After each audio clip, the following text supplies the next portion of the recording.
पण मला एका गोष्टीचं फार वाईट वाटायचं. आमचा नाना आंधळा होता. मी खूप लहान होते, पण त्याच्याकडं बघितलं की माझ्या डोळ्यात लगेच पाणी यायचं.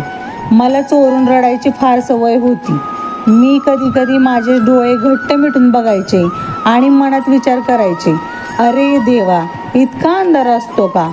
मग मला अजूनच रडू यायचं.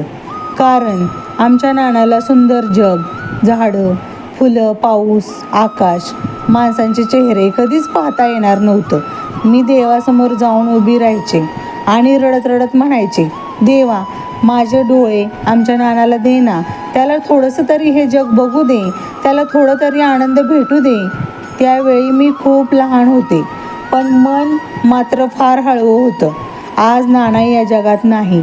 खूप वर्ष झाली तो हे जग सोडून गेला.